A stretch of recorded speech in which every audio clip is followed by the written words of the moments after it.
I was halfway through my second cup of coffee when I looked out my kitchen window and saw three people in bright orange safety vests hauling my storage container onto a flatbed truck.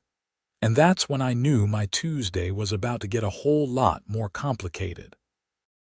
I slammed my mug down and rushed outside, still in my slippers and pajama pants. The November cold in Boulder, Colorado hit me like a wall, but I barely noticed. My storage container, the one I'd been using all winter to keep my equipment in, was being strapped down by two workers while a woman with severely highlighted blonde hair stood nearby with a clipboard, looking incredibly pleased with herself. "Hey, what the hell are you doing?" I shouted, jogging across my front lawn. The woman turned to face me, and I immediately recognized her. Patricia Henderson, the president of the Meadowbrook Hills HOA. She'd moved into the neighborhood about 8 months ago and had immediately made it her mission to enforce every single rule in our covenant with the enthusiasm of a mall cop who'd just been given a taser. "Mr. Fletcher Martinez," she said, pronouncing my name with exaggerated formality. "I'm glad you finally decided to join us. We're removing your unauthorized storage container from the premises." Unauthorized. I've had that container here for 3 years. Nobody's ever said anything about it. Patricia adjusted her glasses and consulted her clipboard like she was reading me my rights. According to Section 47, Paragraph B of the Meadowbrook Hills Homeowners Association Covenant, no temporary storage structures are permitted to remain on residential properties for more than 30 consecutive days without written approval from the board. You've been in violation for quite some time. That's insane. Half the neighborhood has storage containers during winter. She corrected me with a tight smile. We've removed 14 containers this week alone. It's part of our neighborhood beautification initiative. Perhaps if you'd attended the mandatory HOA meeting last month, you would have been aware of the new enforcement policy. I was in Seattle for work, and I never got any warning about this. Patricia made a show of flipping through papers on her clipboard. We sent a notice to all residents via email on October 15th. We also posted it on the community Facebook page and the bulletin board at the mailbox kiosk. I don't use Facebook, and I didn't get any email. That sounds like a personal problem, Mr. Martinez. The container will be stored at our designated facility. You can retrieve your belongings between the hours of 9 and 11 a.m. on Tuesdays and Thursdays, after paying the removal fee of $300 and the daily storage fee of $25. My jaw dropped. You're charging me to store my own stuff that you're stealing from my property. We're not stealing anything. We're enforcing community standards. You'll find all the details in the violation notice we left on your door. I turned to look at my front door and saw a bright orange paper fluttering in the breeze, tucked under my doormat. I'd come straight outside when I saw them and hadn't noticed it. The workers finished securing the container and climbed into the truck's cab. I felt panic rising in my chest. That container held more than just my winter equipment. Hidden in a false bottom compartment that I'd installed myself were 3 hard drives and a binder full of documents that a federal investigator had asked me to safeguard 6 weeks ago. I worked as a network security consultant, and I'd uncovered some serious irregularities while doing an audit for a medical supply company. When I'd reported it to my contact at the FBI, Agent Rebecca Cartwright had asked me to keep the evidence secure until they could build their case. The investigation was supposed to be confidential. I couldn't exactly tell Patricia that she was hauling away federal evidence without potentially compromising the whole thing. But I also couldn't let that container disappear into some storage facility where anyone could access it. "Look," I said, trying to keep my voice calm. I understand you're just doing your job, but I really need to get some things out of that container right now. Important things. Can we at least open it up for 5 minutes? Patricia's expression remained unchanged. The container is now in HOA custody. As I said, you can access it during designated hours after paying the appropriate fees. This is ridiculous. You can't just come onto my property and take my stuff. Actually, according to the covenant you signed when you purchased your home, the HOA has the right to remove violations after proper notice has been given. If you have a complaint, you're welcome to bring it up at next month's board meeting. The agenda submission deadline is the 15th. The truck's engine rumbled to life. I watched helplessly as my storage container, along with evidence in a federal fraud investigation, drove away down Maple Ridge Drive. I spent the next hour reading through the violation notice, the HOA covenant, and every email in my spam folder. Sure enough, there was the notice from October 15th, flagged as spam because it had been sent through some bulk email service. The covenant language was deliberately vague, written in a way that technically gave the HOA broad enforcement powers. I called Agent Cartwright immediately. The phone rang 4 times before going to voicemail. "This is Rebecca Cartwright. Leave a message." "Agent Cartwright, this is Fletcher Martinez. We have a serious problem. My HOA just seized the container where I was storing the evidence we discussed. I need you to call me back as soon as possible." "This is urgent." I tried calling the HOA office next, but got another voicemail. "You've reached the Meadowbrook Hills Homeowners Association. Office hours are Monday, Wednesday, and Friday, 9 a.m. to 2 p.m. For emergencies, please contact our after-hours service at." I wrote down the emergency number and called it. A bored-sounding woman answered on the 3rd ring. "HOA emergency line." "Hi, yes, this is Fletcher Martinez at 2847 Maple Ridge Drive. The HOA removed my storage container this morning, and I have some very important items in there that I need to retrieve immediately." "Did you receive a violation notice?" "Yes, but then you'll need to follow the process outlined in the notice. The office can help you schedule an access time during business hours. You don't understand.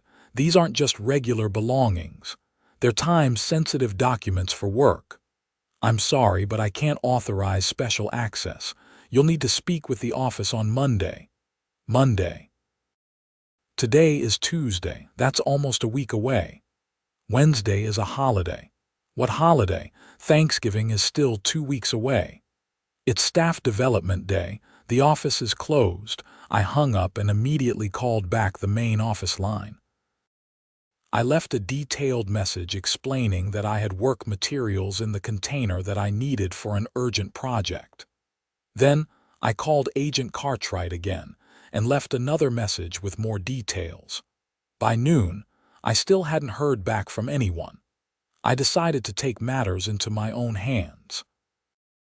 I'd seen where they were taking the containers, a lot on the other side of the neighborhood near the retention pond.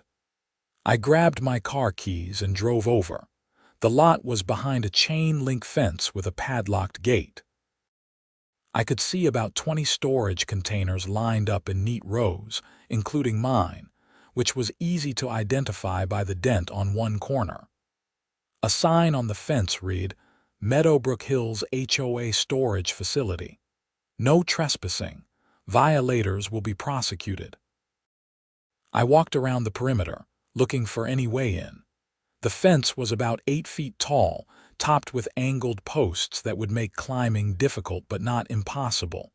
I was seriously considering it when a voice behind me made me jump. "I wouldn't do that if I were you." I turned to find an older man with a white beard, probably in his 70s, watching me from the sidewalk. He was walking a golden retriever that looked about as old as he was. "I'm not doing anything," I said defensively. Sure looked like you were casing the joint. He smiled. Let me guess. Patricia got your stuff too. You know her. Everyone knows Patricia. She moved here from California about 8 months back and decided we all needed to be whipped into shape. Got herself elected HOA president in a special election after she convinced everyone that old Jerry wasn't enforcing the rules properly. Jerry had been president for 12 years and never had a single complaint. Now we've got violation notices flying around like confetti. Do you know how I can get my stuff back? I've got important things in that container. The old man shook his head. Been trying to get my tools back for 3 days now. They keep giving me the runaround. First they said the payment system was down. Then they said the access coordinator was sick. Now they're saying I need to file a formal request form that takes 5 to 7 business days to process. Meanwhile, I'm paying $25 a day for storage. That's insane. That's Patricia. You know what I think? I think she's running some kind of racket. Think about it. They take our stuff, charge us fees to get it back, drag out the process to rack up the daily storage charges. Bet she's got some kind of deal with the removal company too. It was an interesting theory, but I had bigger problems than HOA corruption at the moment. I needed that evidence back before anyone discovered it, and I needed it back fast. I spent the rest of Tuesday afternoon trying to reach someone, anyone, who could help. Agent Cartwright didn't return my calls. The HOA office remained closed. I even tried calling the removal company, but they referred me back to the HOA. That night, I barely slept. I kept thinking about those hard drives and documents. Agent Cartwright had stressed how important it was to keep them secure. The evidence detailed a scheme where the medical supply company had been billing Medicare for equipment they never delivered, using fake patient signatures and forged doctor's orders. We were talking millions of dollars in fraud.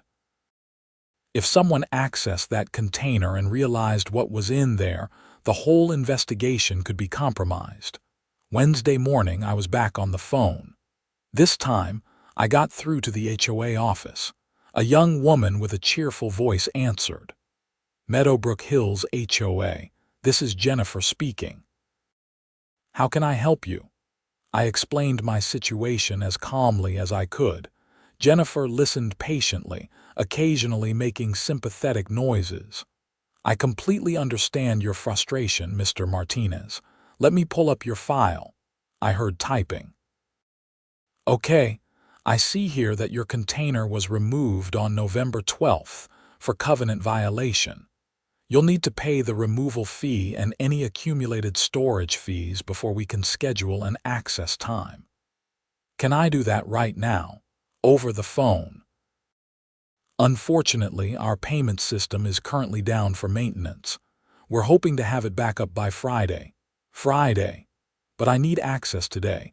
Can't I just pay in cash? Oh, we don't accept cash payments. It's all electronic for security purposes. Then what am I supposed to do? I'm really sorry, but there's nothing I can do until the payment system is back online. You could try calling back on Friday. Can I at least speak to Patricia? Maybe she can make an exception. Mrs. Henderson is out of the office today. She'll be back on Monday. I felt like I was in some kind of bureaucratic nightmare. Every door I tried to open led to another locked door. Jennifer, please. I have work documents in that container that I need for a project. Isn't there any way to access it before Friday? Well, she lowered her voice slightly. I really shouldn't tell you this, but if you showed up at the storage lot during business hours with your ID and proof of ownership, and if the access coordinator happened to be there, they might be able to work something out. But I can't make any promises. It was the first helpful thing anyone had said. What are the business hours? 9 to 5, Monday through Friday. And who's the access coordinator? That would be Tom Griggs. But he's not always at the lot. He has other duties too. I thanked Jennifer and immediately drove to the storage lot. When I arrived, the gate was still padlocked, but there was a small trailer parked nearby that I hadn't noticed before. I knocked on the door. A man in his 40s opened it, wearing a Meadowbrook Hills HOA polo shirt. He had the weathered look of someone who spent most of their time outdoors. "Can I help you? Are you Tom Griggs?" "That's me." "I'm Fletcher Martinez. The HOA took my storage container yesterday, and I need to get some things out of it. Jennifer at the office said you might be able to help." Tom scratched his chin. "Did you pay your fees? The payment system is down, but I can pay you in cash right now if that works. I've got $300 for the removal fee plus $50 for 2 days of storage, $350 total." Tom looked uncomfortable. "I'm not supposed to accept cash. Everything's supposed to go through the office system." "I understand, but the system is down until Friday and I really need access today. I've got work documents in there that are time sensitive. Please." He thought about it for a long moment. "What's your container number?"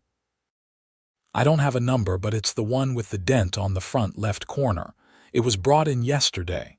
"Hold on." He went back into the trailer and returned with a clipboard. He flipped through several pages. "Martinez, 2847 Maple Ridge Drive. Yeah, I've got you here. Container 873. So can I access it?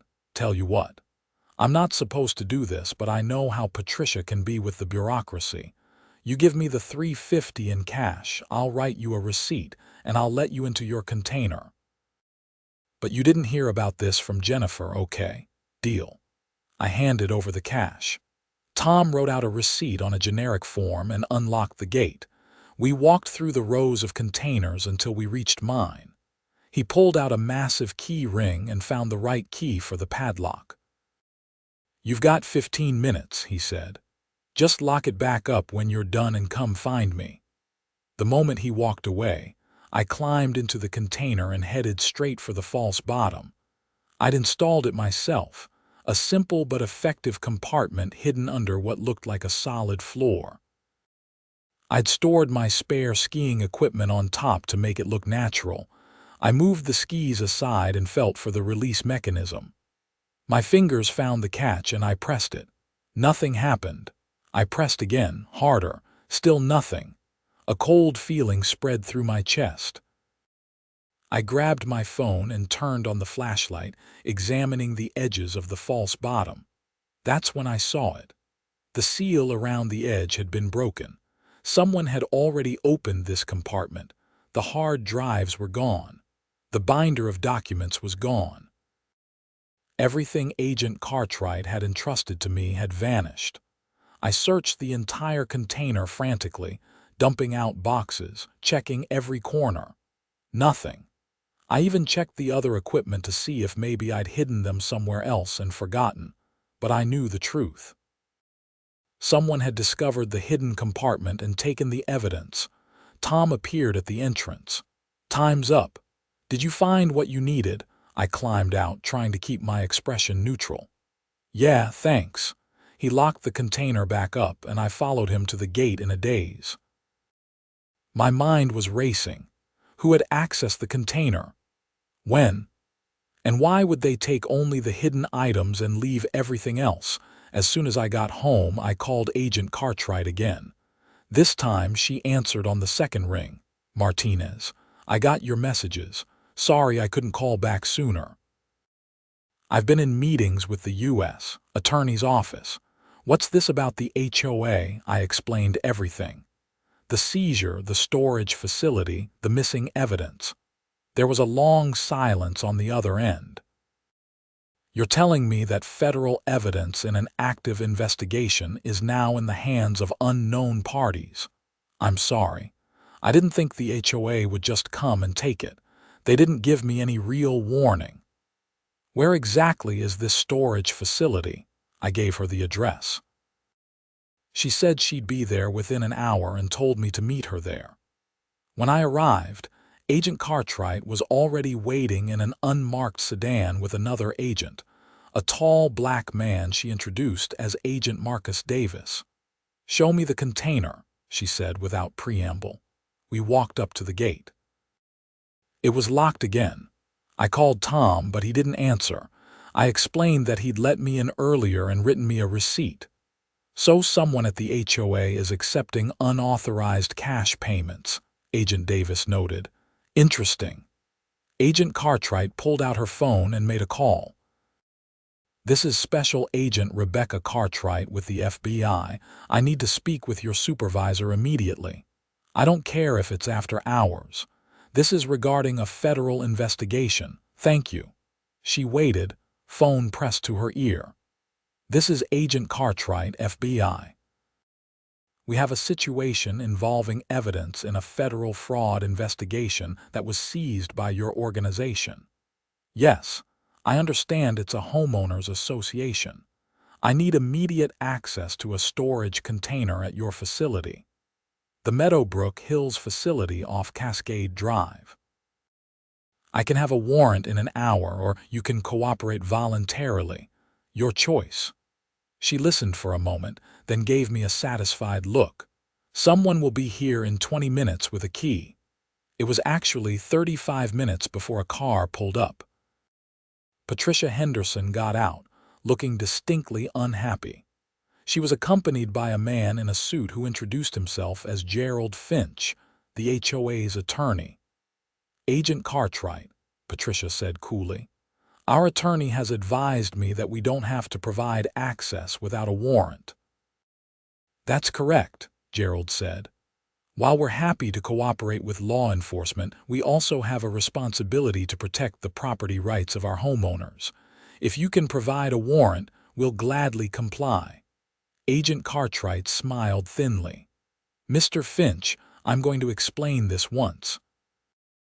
Evidence in a federal fraud investigation was being stored in one of your containers. That evidence has now gone missing. That makes this a crime scene and potentially makes your client an accessory to obstruction of justice. Now, we can do this the easy way, where you voluntarily allow us access and cooperate with our investigation. Or we can do it the hard way, where I get a warrant, bring in a forensics team, and we treat everyone who had access to that facility as a potential suspect. Your choice." Patricia and Gerald exchanged glances. Patricia's confident expression had faltered slightly. "What kind of evidence?" Gerald asked. "That's classified information related to an ongoing investigation. All you need to know is that it was lawfully stored on Mr. Martinez's property, and your organization removed it without his consent. We followed proper procedure according to the HOA covenant," Patricia protested. "I'm not interested in your HOA rules. I'm interested in federal evidence.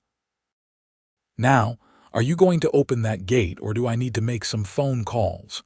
Gerald pulled Patricia aside and they had a hushed conversation. When they returned, Patricia looked like she'd swallowed something sour. "We'll provide access," Gerald said. Patricia unlocked the gate with hands that shook slightly. We all walked to container 873. I noticed Agent Davis was photographing everything with his phone. "When was this container brought to the facility?" Agent Cartwright asked. "Yesterday morning," Patricia said. "November 12th, approximately 9:30 a.m. "And who has access to this facility?" "Myself, our access coordinator Tom Griggs, and our property manager Susan Yates." "That's it, just 3 people?" "Yes." "What about security? Cameras?" Patricia hesitated. "We're in the process of installing a security system. Currently, the facility is secured by lock and key only." Agent Cartwright's expression made it clear what she thought of that. Patricia unlocked the container, and I climbed inside to show them the false bottom. With Agent Davis's help, we managed to pry it open. The compartment was definitely empty. "This is where you stored the evidence?" Agent Cartwright asked. "Yes, 3 external hard drives and a binder full of documents." And you're certain they were there when the container was on your property? I checked 2 weeks ago. Everything was there. Agent Cartwright turned to Patricia. Who loaded this container onto the truck yesterday? We contracted with Mountain State Moving and Storage to handle the removals. 2 of their employees, supervised by myself and our access coordinator. Did anyone open the container during transport? No. We simply loaded them onto the truck and brought them here. And after they arrived, they were unloaded and locked. No one accessed them until today when Mr. Martinez paid to retrieve some items. Agent Cartwright looked at me. You said someone named Tom let you in. Tom Griggs, the access coordinator. He accepted cash payment and gave me 15 minutes inside. Patricia's face went red. He did what? We don't accept cash payments. Everything is supposed to go through the office system. Do you have Tom's phone number? Agent Cartwright asked. Patricia scrolled through her phone and provided it. Agent Cartwright dialed. It rang several times before going to voicemail. Mr. Griggs, this is Special Agent Rebecca Cartwright with the FBI. I need to speak with you immediately regarding the Meadowbrook Hills storage facility. Please call me back at this number within the next hour. This is extremely urgent. She hung up and turned to Patricia. I need Tom Griggs's home address, employee file, and a list of everyone who accessed this facility between yesterday morning and now. I'll have to get that information from the office. Then let's go to the office. We all drove to the HOA office, a small building near the neighborhood entrance. Patricia unlocked it and went straight to a filing cabinet. She pulled out Tom's employee file and made copies for Agent Cartwright. According to our records, Tom was scheduled to be at the storage facility from 8 a.m. to 5 p.m. today, Patricia said, reading from a schedule.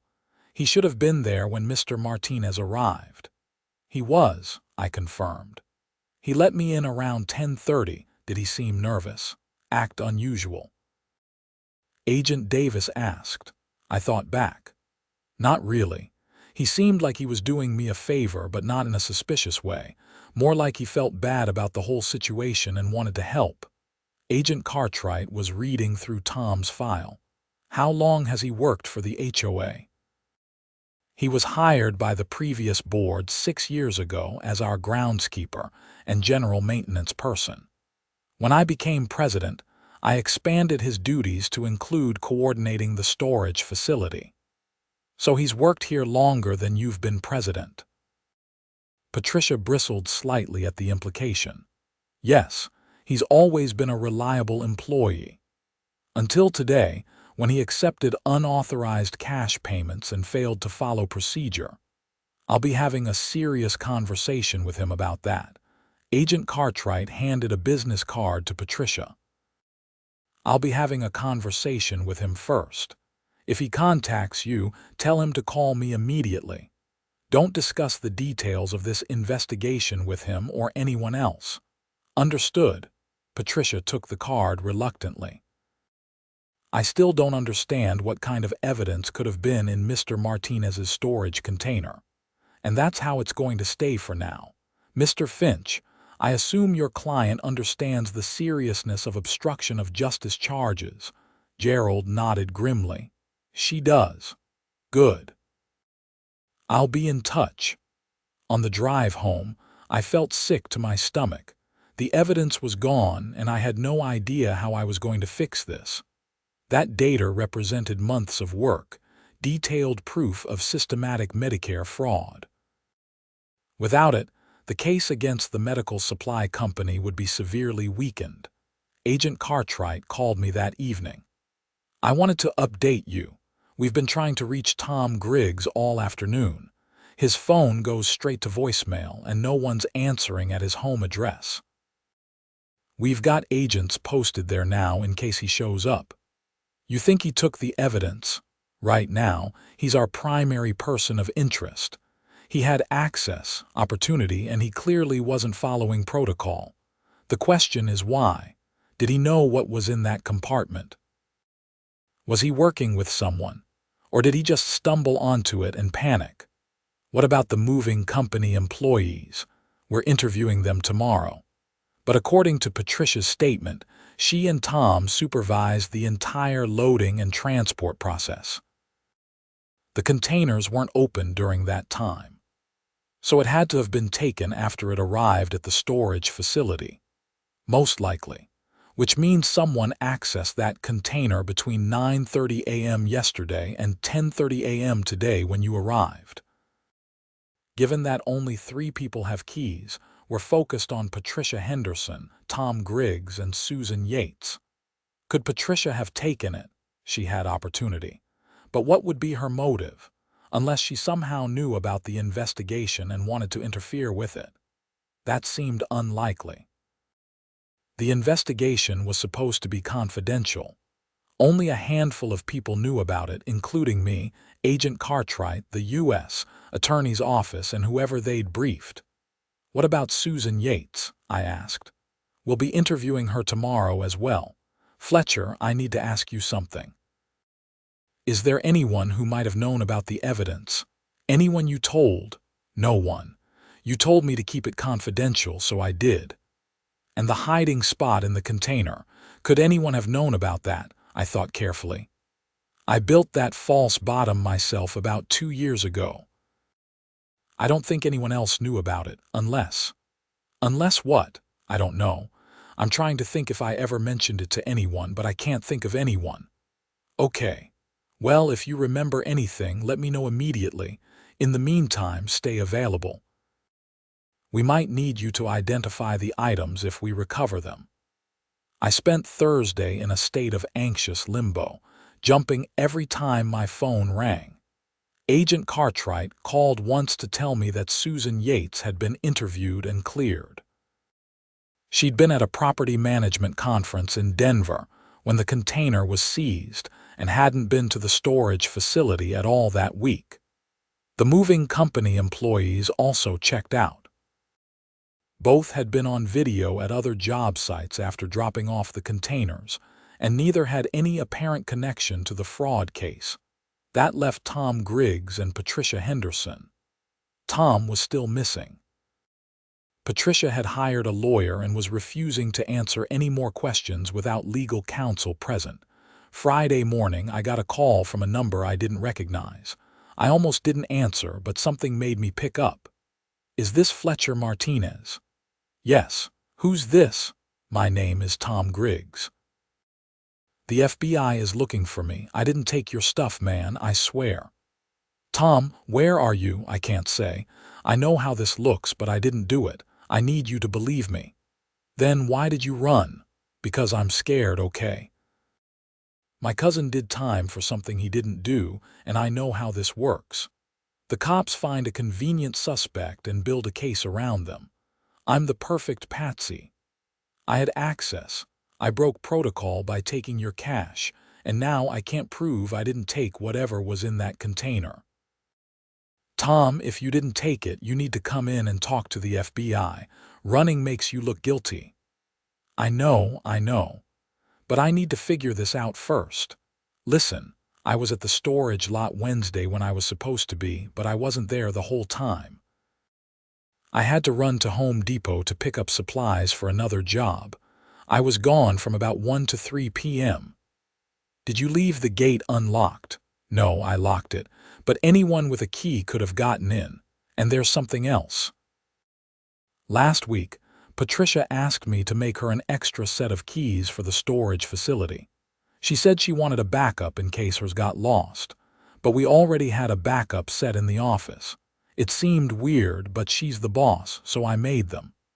Did you tell Agent Cartwright this? I haven't talked to the FBI, that's why I'm calling you. I need you to tell them. Patricia had extra keys. She could have gone to the facility when I wasn't there. Tom, you need to turn yourself in. I will, soon. I just need to think this through. I'm not going to jail for something I didn't do. He hung up before I could say anything else.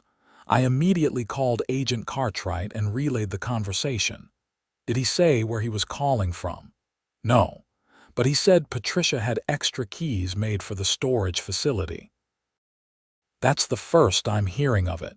We need to bring Patricia back in for questioning. Can you come down to our field office this afternoon? I want you to go through everything again, and I want to show you some things we've discovered. I agreed and drove to the FBI field office in downtown Boulder that afternoon. Agent Cartwright met me in the lobby and led me to a conference room where Agent Davis was waiting with several files spread across the table. We've been digging into the Meadowbrook Hills HOA finances, Agent Cartwright explained.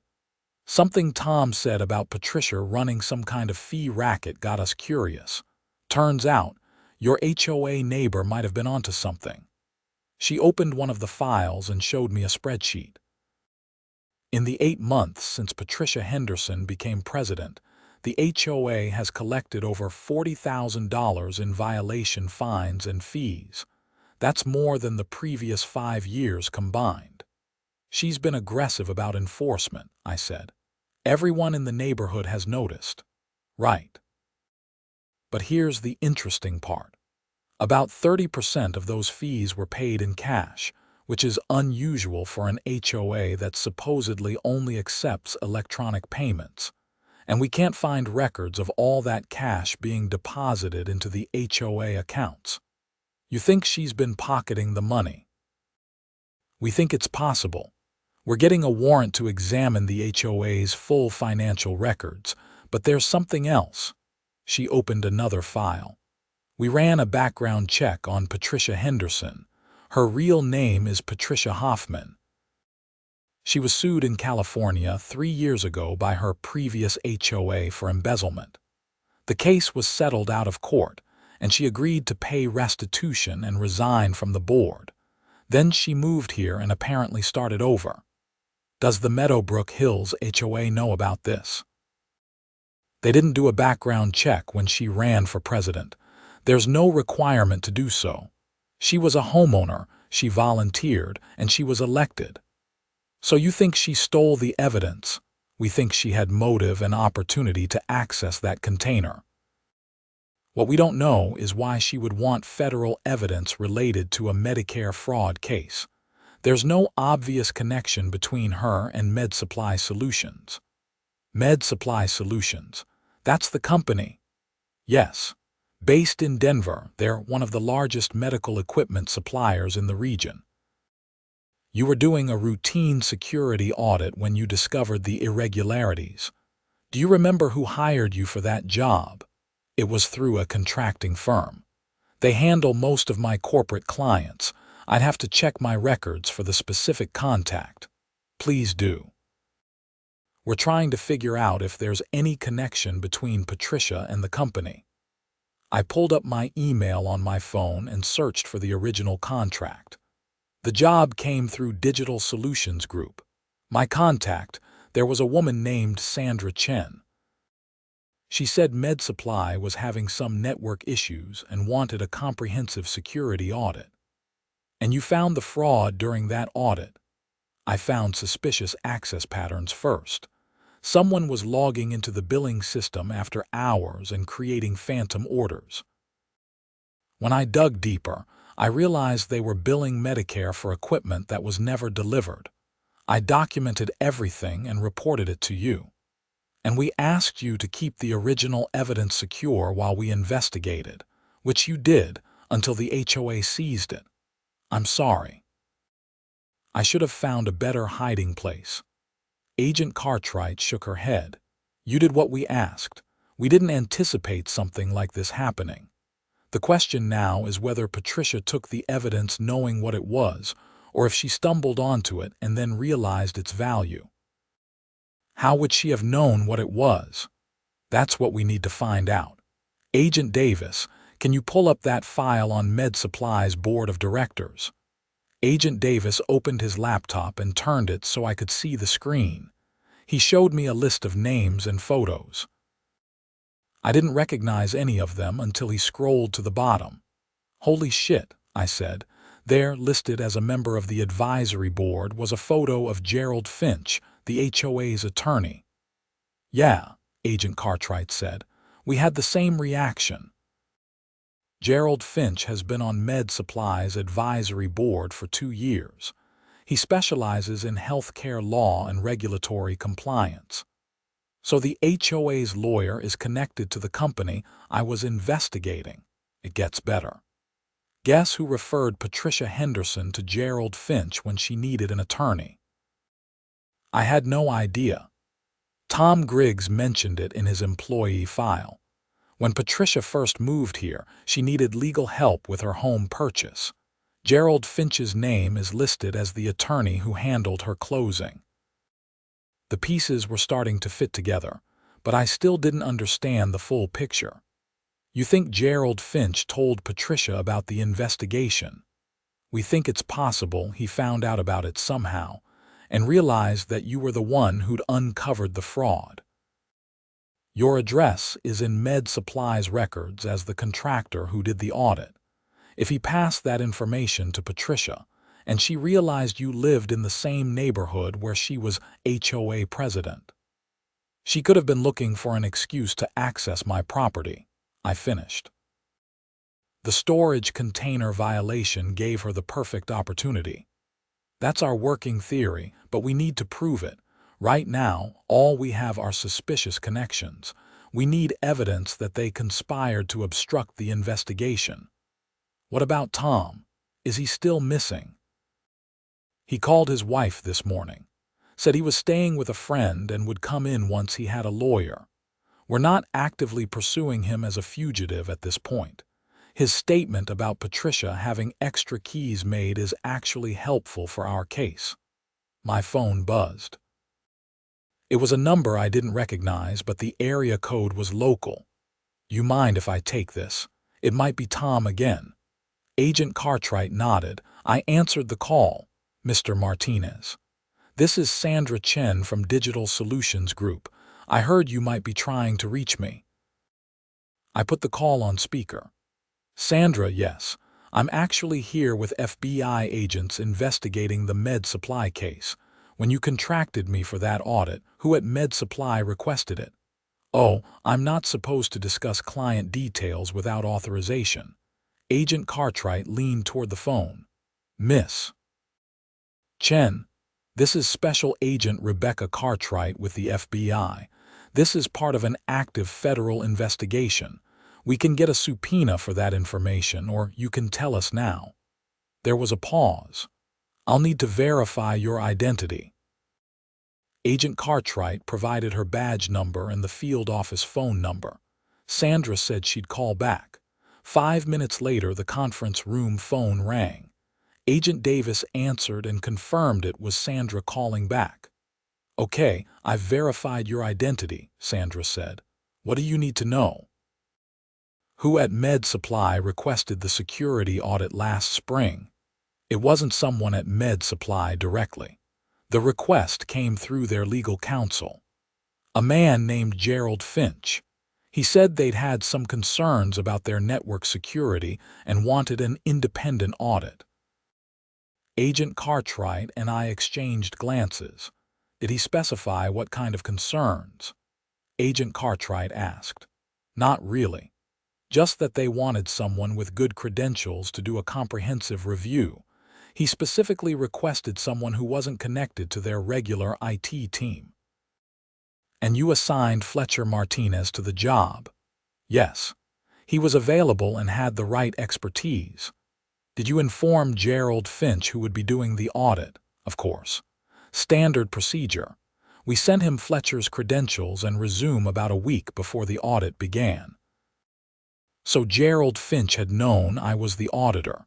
He'd known where I lived, and when I discovered the fraud and reported it, he would have been in a position to find out about it through his connections at Med Supply. Miss Chen, did anyone from Med Supply contact you after Mr. Martinez completed his audit? Actually, yes. About 2 weeks after Fletcher submitted his report, Gerald Finch called me. He seemed upset and said there had been some misunderstandings in the audit findings. He wanted to know if Fletcher had shared his report with anyone else. What did you tell him? I told him that audit reports are confidential between the client and the contractor. If Fletcher had concerns about what he found, he would have reported them through appropriate channels, but I wouldn't be privy to that information. How did he react? He seemed frustrated but thanked me for my time. That was the last I heard from him. Is Fletcher in some kind of trouble? No, he's fine. Thank you for your cooperation, Miss Chen. We may need to follow up with you again. After Sandra hung up, Agent Cartwright sat back in her chair. So Gerald Finch knew you were the auditor, knew where you lived, and tried to find out if you'd reported the fraud to anyone. When he couldn't get that information, he must have assumed you had and started looking for a way to get the evidence. But how would he have known I was storing it in my container? I asked. He might not have. Patricia might have just been searching your property on his behalf. When she found the false compartment, she would have realized she'd hit the jackpot. So what now? Now we build a case. We're getting warrants for Patricia's home and the HOA office. We're also going to bring Gerald Finch in for questioning. With any luck, one of them will crack and tell us where the evidence is. And if they don't, then we go after them for obstruction of justice even without recovering the original evidence. You documented everything digitally, right? I kept copies of the files on my work computer. I can recreate most of the evidence, but the original hard drives had metadata and timestamps that would be harder to fake. They're more credible in court. Then we'll find them. Trust me, Fletcher. We're going to get these people. I wanted to believe her, but I'd seen enough crime shows to know that things didn't always work out so neatly. The next few days were a whirlwind. I heard through the neighborhood grapevine that the FBI had raided the HOA office and Patricia's home. Patricia was reportedly furious, threatening to sue everyone involved. Gerald Finch had gone silent, his office referring all calls to his own attorney. Tom Griggs finally came in and gave a formal statement to the FBI. He confirmed that Patricia had asked for extra keys and admitted that he'd left the storage facility unsecured on Wednesday afternoon. But he maintained that he hadn't taken anything from my container and hadn't known about the false compartment. On Tuesday evening, exactly 1 week after my storage container had been seized, Agent Cartwright called me. "We got her," she said, and I could hear the satisfaction in her voice. Patricia, both of them. Patricia cracked first. When we showed her the evidence of her previous embezzlement in California and threatened to prosecute her for stealing HOA funds, she admitted that Gerald Finch had asked her to search your property. She claims she didn't know what she was looking for, just that it was important. When she found the false compartment and saw what was inside, she called Gerald. He told her to bring everything to his office immediately. Did she? She did. We executed a search warrant on Gerald's office this morning. We found the hard drives and most of the documents in his safe. He'd been trying to figure out how to destroy them without leaving any evidence. Turns out our timing was perfect. He was meeting with someone tomorrow to discuss secure disposal options. I felt a wave of relief wash over me. So the evidence is recovered. All 3 hard drives in the binder. Our forensics team is examining everything now to make sure nothing was tampered with. So far, everything looks intact. What's going to happen to Patricia and Gerald? They're both being charged with obstruction of justice and conspiracy. Gerald is also facing charges related to his involvement in the original Medicare fraud case. We think he knew about the fraudulent billing and was helping to cover it up. Patricia's looking at additional charges for embezzlement from the HOA. Tom Griggs has been cleared of any wrongdoing. That's incredible. Thank you, Agent Cartwright. Thank me by being available to testify when this goes to trial. Both of them are lawyering up, so this could take a while to sort out. I assured her I would be available and hung up feeling lighter than I had in days. The nightmare was finally over, or so I thought. 2 days later, I got a call from Jennifer at the HOA office. She sounded stressed. "Mr. Martinez, I'm calling all homeowners to inform them that we're having an emergency meeting tonight at 7 p.m. in the clubhouse. Attendance is mandatory for all property owners." "What's it about?" "I'm not supposed to discuss details over the phone, but it's regarding the recent FBI investigation and the future of our homeowners association. Please be there." The clubhouse was packed that evening. Every chair was filled, and people were standing along the walls.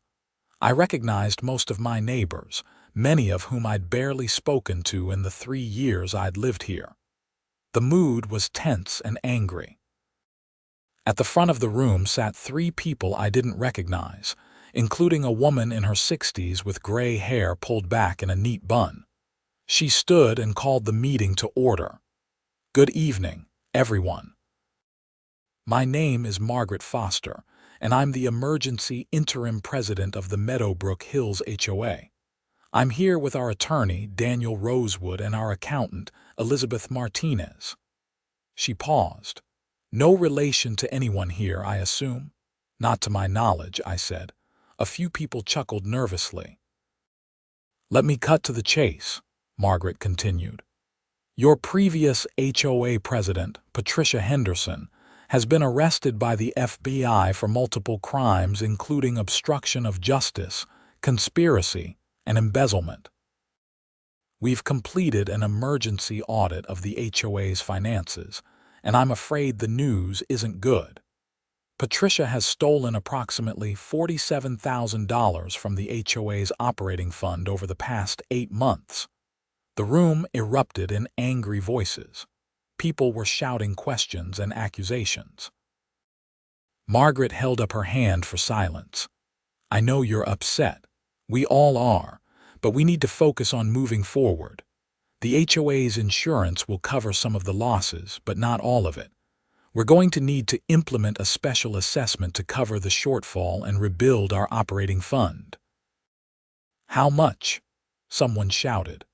"We're estimating each homeowner will need to pay approximately $800 over the next 6 months. I know that's a burden, and I'm sorry, but we need to maintain the common areas and fulfill our obligations." More shouting. A man in the back yelled, "This is bullshit. I didn't steal anything. Why should I pay?" "Because that's how an HOA works," Margaret said firmly. "We all share in the costs and the benefits. Patricia's theft has created a deficit that needs to be covered. If we don't pay it, we'll have to cut services and defer maintenance, which will hurt all our property values." "What about the stuff she seized?" another woman asked. "I had to pay $300 to get my tools back. Can I get a refund?" "We're reviewing all the fees and fines collected during Patricia's tenure. Anyone who paid fees for the storage container removals will receive a full refund. That process should begin next week." I raised my hand. "What about Tom Griggs? Is he still employed by the HOA?" "Tom has been fully cleared of any wrongdoing by the FBI. He made an error in judgment by accepting your cash payment, but given the circumstances, the board has decided to retain him with a formal warning. He's a good employee who was put in a difficult position." The meeting went on for another hour, with Margaret patiently answering questions and explaining the plan to stabilize the HOA's finances. By the end, most people seemed resigned to the situation, even if they weren't happy about it. As everyone filed out, I approached Margaret. "I'm Fletcher Martinez. My storage container is what started this whole thing." She looked at me with interest. "Ah, you're the one with the federal evidence. I heard about that. Quite a mess." "I'm sorry the HOA got caught up in it." "Don't be. If Patricia hadn't used the HOA to commit her crimes, we might never have known she was stealing from us. In a way, you did us a favor. Now we can start fresh with proper oversight and transparency." "What happens to Gerald Finch's role as HOA attorney?" "He's fired, obviously." We've hired Daniel here to take over. He's already reviewed all the contracts and made sure everything is legitimate. Turns out Patricia had authorized several questionable expenses that benefited her personally. We're going to claw back as much as we can. I left the meeting feeling oddly optimistic. Yes, I'd have to pay the $800 assessment, but it seemed like the neighborhood was going to survive this mess and maybe even come out stronger. Over the next few weeks, things slowly returned to normal. The storage containers were all returned to their owners at no charge. The HOA implemented new financial controls and transparency measures. Margaret Foster was officially elected president in a special election, running unopposed. The federal case against Med Supply Solutions was built using the recovered evidence plus my backup copies. The company's CEO and several executives were indicted on multiple counts of Medicare fraud. Gerald Finch was charged as an accessory for his role in covering up the scheme and obstructing the investigation.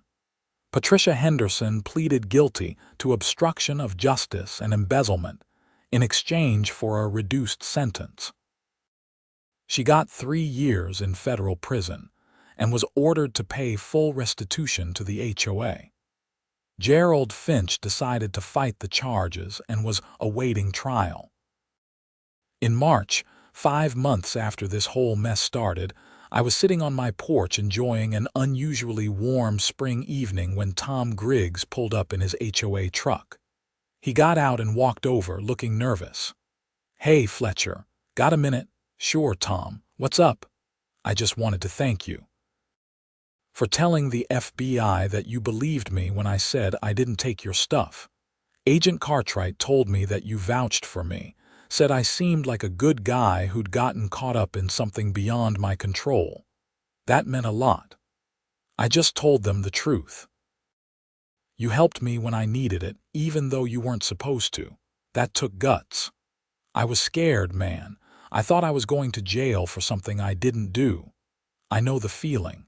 This whole thing was a nightmare for everyone involved. Except Patricia and Gerald. They deserve what they got." He paused. "Anyway, I wanted you to know that I appreciate it. If you ever need anything at all, you let me know." We shook hands and Tom drove off to continue his rounds. I sat there thinking about how quickly everything had spiraled out of control, and how close it had all come to going much worse. The following month, I received a letter from the U.S. Attorney's Office thanking me for my cooperation in the Med Supply case. Enclosed was a check for my work on the original audit, plus a bonus for the extra complications I'd endured. It was enough to cover the HOA assessment, and then some. I also got a call from Agent Cartwright with an update. "Thought you'd want to know that Gerald Finch changed his plea to guilty last week. He's looking at 5 to 7 years. The judge wasn't sympathetic given that he was a lawyer who should have known better." "What about the Med Supply executives? 3 of them took plea deals." "The CEO is going to trial next month, but we've got him dead to rights. Your evidence made all the difference. I'm glad I could help, even if it nearly destroyed my life in the process." She laughed. "Well, hopefully you've learned a valuable lesson about where to store federal evidence. Next time I'll use a bank safe deposit box." "Next time? You planning on uncovering more fraud?" "God, I hope not. This was enough excitement to last me a lifetime." We said our goodbyes, and I hung up feeling like I could finally close this chapter of my life. The Meadowbrook Hills HOA continued to recover under Margaret's leadership. She instituted regular financial audits, term limits for board members, and transparent reporting of all HOA activities. The neighborhood actually became a nicer place to live, with people more engaged and invested in the community. I became friendly with several of my neighbors through the whole ordeal, including the old man with the golden retriever who'd first warned me about Patricia's schemes. His name was Walter, and he'd lived in the neighborhood for 20 years. He had great stories about the early days when everyone knew each other, and the HOA was just a loose collection of neighbors trying to maintain the common areas. "This might be the best thing that ever happened to us," Walter said one afternoon while we were both working in our yards. "We got complacent. Let someone like Patricia take over because nobody else wanted to deal with the hassle. Now people are paying attention. They're showing up to meetings. They're holding the board accountable." "That's a positive way to look at it," I said. "At my age, you learn to find the silver lining. Otherwise, you'd just be angry all the time." By June, life had completely returned to normal. My storage container was back on my property, though I'd removed the false bottom. I didn't plan on hiding any more federal evidence anytime soon. The HOA had even relaxed the enforcement around temporary structures, allowing containers to remain on properties year-round as long as they were properly maintained. I was finishing dinner one evening when my doorbell rang. I opened it to find a woman in her 30s with dark hair and a professional demeanor. She handed me a business card. "Mr. Martinez. I'm Zoe Brennan with the Denver Post. I'm writing a feature story about the med supply fraud case and the unusual role your HOA played in it. Would you be willing to answer some questions?" I looked at the card. She was a legitimate reporter specializing in white-collar crime investigations. "I guess so. Come on in." We sat in my living room, and she pulled out a recorder after asking my permission. "So tell me how this all started," she said. I walked her through the entire story, from the initial security audit to finding the fraud to reporting it to the FBI to the HOA seizing my container. She listened intently, occasionally asking clarifying questions. "And you had no idea that your HOA president and your client's attorney were connected?" "None. I barely knew Patricia Henderson. I'd only been to a couple HOA meetings, and she seemed like your typical overzealous board president. I had no idea she had a criminal history or that she was embezzling from the HOA.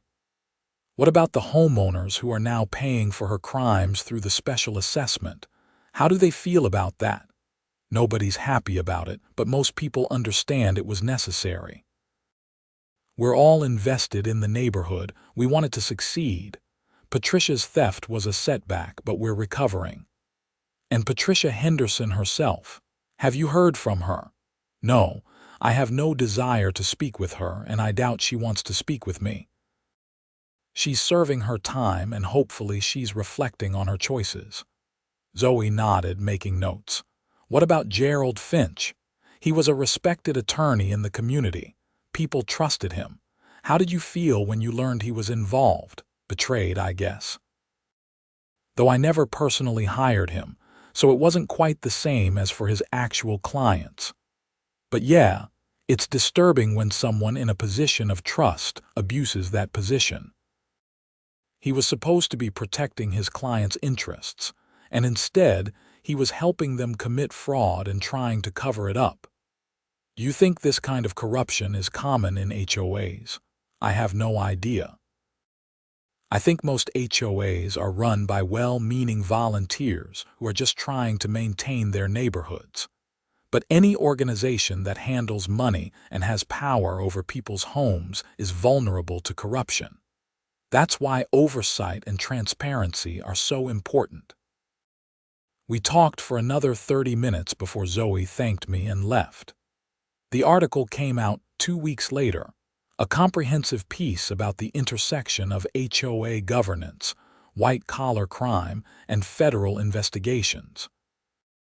It quoted me extensively and painted a picture of how ordinary people can get caught up in extraordinary circumstances. The article generated some buzz. I got a few calls from other reporters and even a producer from a true crime podcast asking if I'd be interested in doing an episode. I politely declined. I'd had enough attention. What I really wanted was to move on with my life. In August, I attended the annual HOA meeting where Margaret Foster was officially sworn in for a full term as president. The meeting was well attended and surprisingly pleasant. Margaret presented a comprehensive report on the HOA's finances, all of which were now back in the black. She announced several new initiatives, including a neighborhood block party and a community garden project. "I want to thank everyone for their patience and support during this difficult time," Margaret said at the end of the meeting. "What happened with Patricia Henderson was a betrayal of trust, but it's also been an opportunity for us to come together as a community and rebuild something better. I'm proud of how this neighborhood has responded to adversity." People applauded. I found myself applauding too. It felt good to be part of something positive again. After the meeting, several neighbors came up to thank me for my role in exposing the corruption. I tried to deflect the credit, insisting that I'd just been doing my job and had stumbled into the situation by accident. But people seemed to view me as some kind of whistleblower hero, which was both flattering and uncomfortable. Walter found me near the refreshment table. "You know what I've been thinking." "What's that?" "You should run for the HOA board. We need good people who aren't afraid to ask hard questions and stand up to authority." I don't know anything about running an HOA. Neither did anyone else when they started. You learn as you go. Think about it. I did think about it, but ultimately decided I wasn't interested. I'd had enough of HOA drama to last a lifetime. I just wanted to live quietly, do my work, and enjoy my home without any more federal investigations or criminal conspiracies. The Med Supply CEO went to trial in September and was convicted on all counts. He got 12 years in federal prison and was ordered to pay millions in restitution to Medicare. It was one of the largest healthcare fraud cases in Colorado history. Agent Cartwright called to congratulate me on the successful conclusion of the case. "We couldn't have done it without your evidence," she said.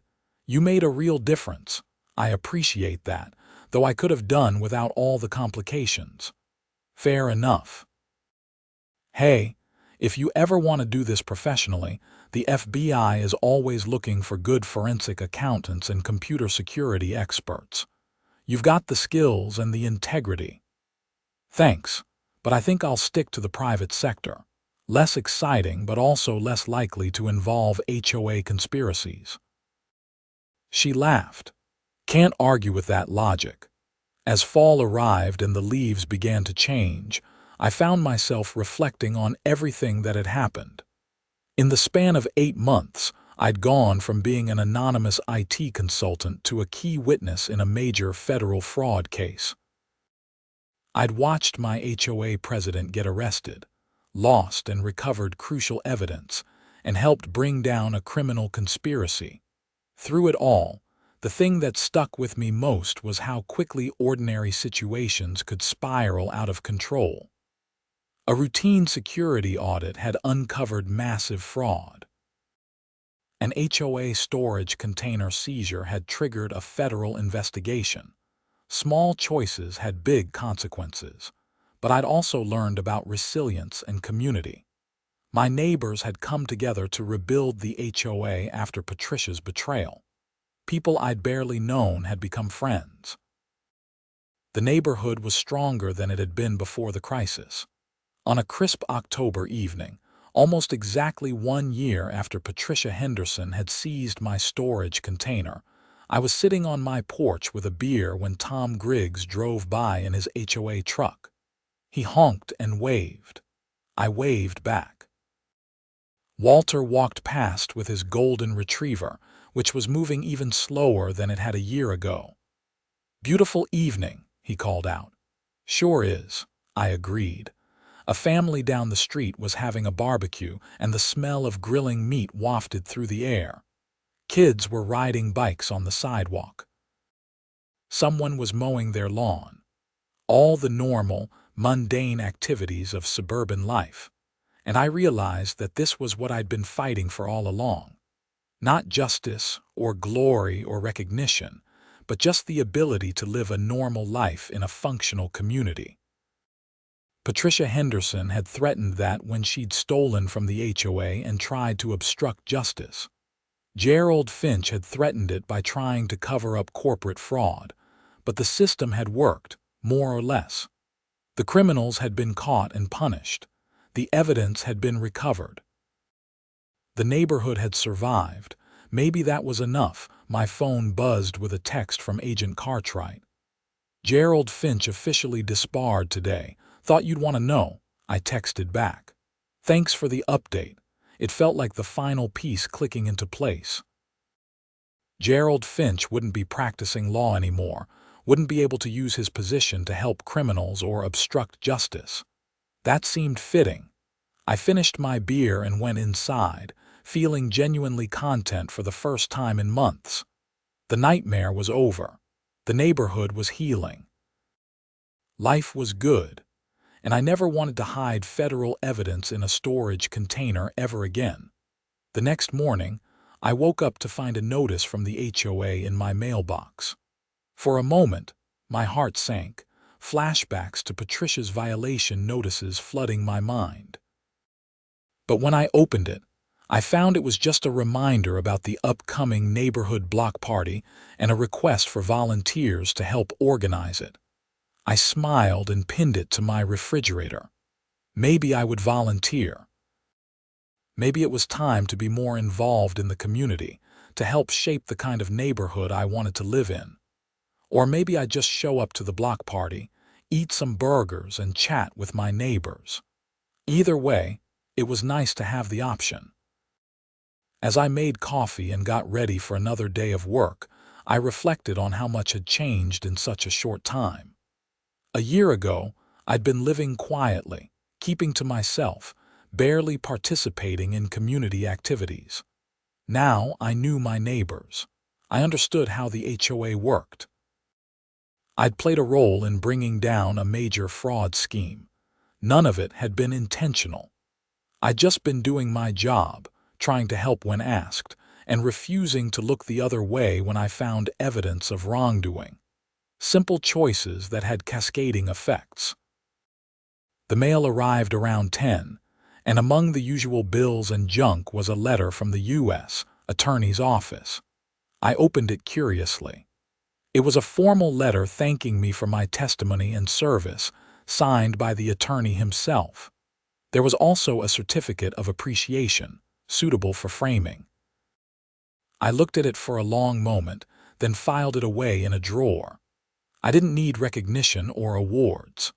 I'd done what anyone should do when confronted with evidence of crimes. I'd reported it and cooperated with the investigation. That should be normal, not exceptional. But I knew it wasn't always that simple.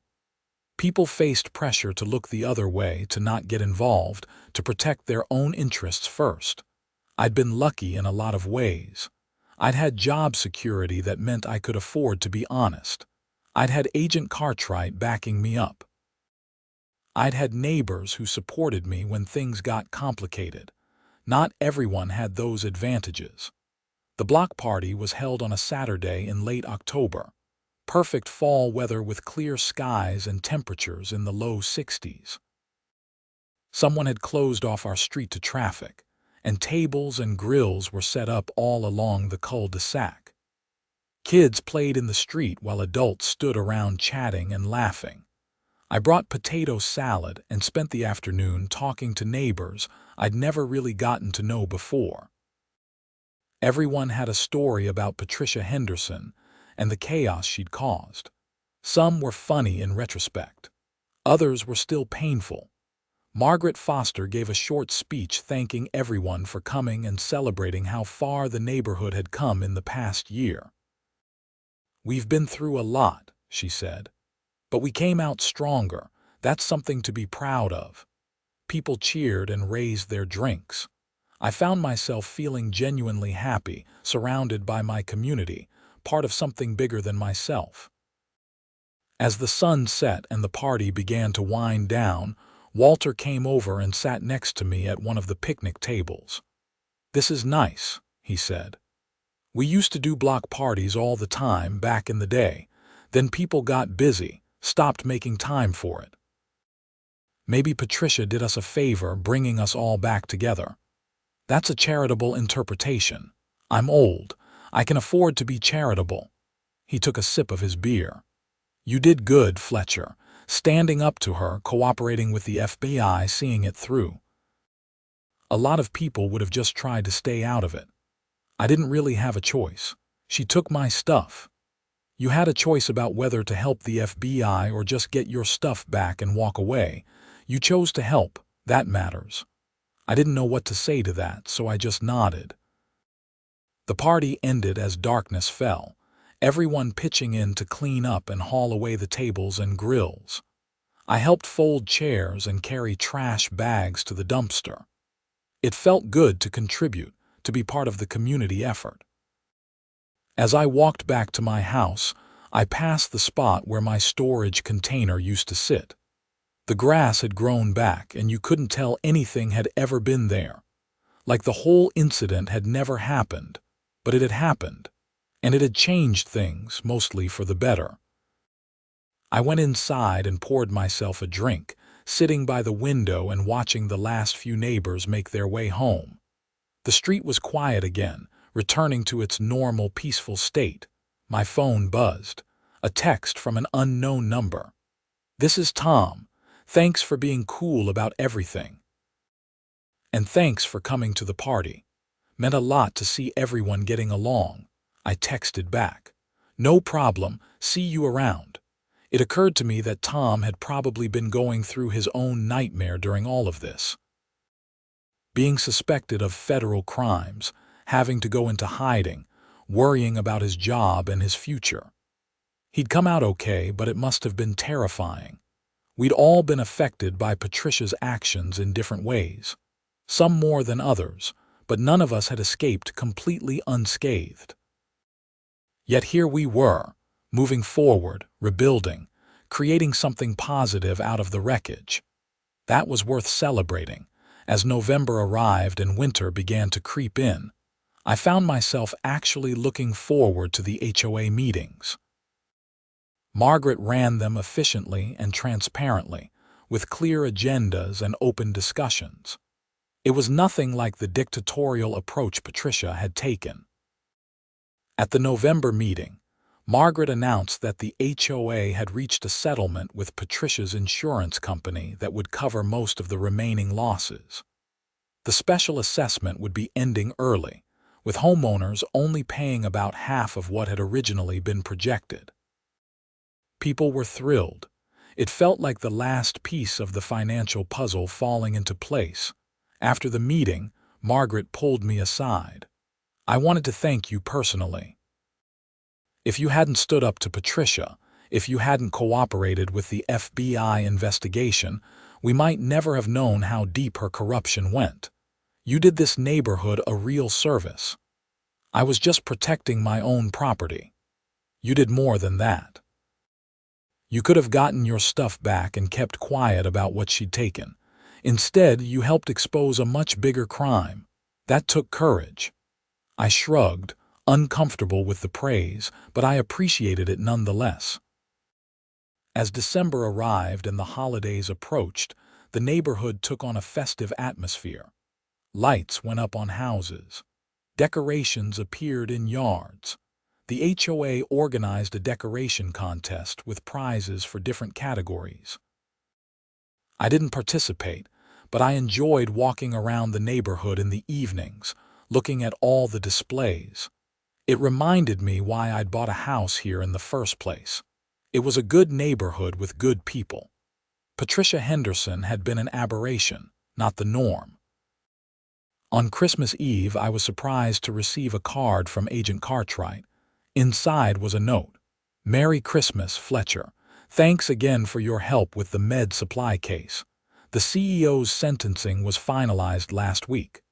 12 years, no parole, justice served. Enjoy your holidays. Rebecca." I smiled and added it to the other cards on my mantle. It was a nice reminder that the whole ordeal had accomplished something meaningful. Medicare fraud hurt real people, draining resources that should have gone to patients who needed them.